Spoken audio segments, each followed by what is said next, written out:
Hari ini, mari kita telah secara ilmiah sebuah pemikiran integratif yang mendalam mengenai ontologi kehidupan manusia, khususnya transisi dari alam dunia yang fana menuju alam akhirat yang abadi, sebagaimana diuraikan dalam kajian kontemporer berbasis epistemologi Islam.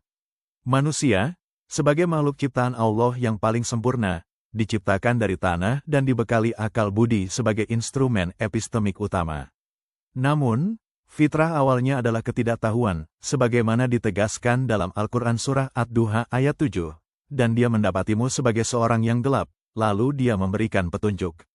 Melalui proses pembelajaran dan hidayah ilahi, akal tersebut menjadi alat transformasi dari kegelapan menuju cahaya pengetahuan, memungkinkan manusia mengelola eksistensi duniawi dengan pendekatan sistematis. Kehidupan duniawi bersifat sementara dan relatif, sementara alam akhirat bersifat kekal dan absolut.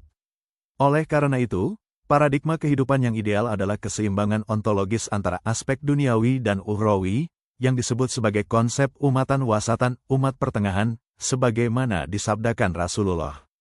Paradigma ini menolak ekstremisme materialistik maupun asketisme berlebihan, melainkan mengintegrasikan ilmu pengetahuan empiris dengan wahyu ilahi untuk mencapai kemaslahatan lahir dan batin. Berikut adalah struktur kajian utama secara sistematis. Pertama, eksistensi manusia ditujukan untuk ibadah murni kepada Allah. Tugas primordial ini diwujudkan melalui pelaksanaan rukun Islam, syahadat sebagai fondasi tauhid, sholat, zakat, puasa, dan haji. Sistem pemeriksaan pasca kematian bersifat hierarkis, syahadat diuji di alam kubur oleh malaikat munkar dan nakir, sementara rukun lainnya diperiksa di alam akhirat. Kedua, syahadat bukan sekadar pernyataan verbal, melainkan komitmen ontologis tauhid yang harus dibersihkan dari patologi hati, amradul qulub, seperti takabur, hasud, riya, ujub, gilun, dan suudsan. Pembersihan hati ini merupakan prasyarat epistemik untuk mencapai kolbun salim, hati yang selamat, sebagaimana disebutkan dalam surah Asy-Syu'ara ayat 88-89, yang menjadi kunci keberhasilan di hari pembalasan. Ketiga, elemen paling inovatif adalah analisis sholat dari perspektif multidisiplin modern, administrasi sebagai proses terstruktur, manajemen mencakup perencanaan, pengorganisasian, penggerakan, dan pengawasan, organisasi sebagai sistem kolektif, kepemimpinan sebagai bentuk pelayanan, serta kualitas pelayanan publik yang meningkatkan sumber daya manusia, moral, dan dimensi spiritual.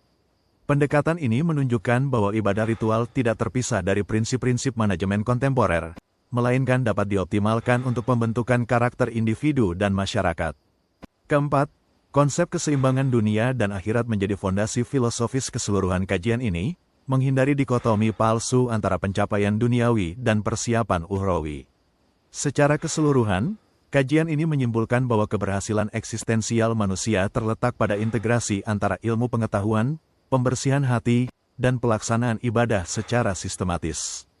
Dengan demikian, manusia dapat menjadi rahmatan lil alamin, rahmat bagi seluruh alam, baik di dimensi temporal maupun eskatologis.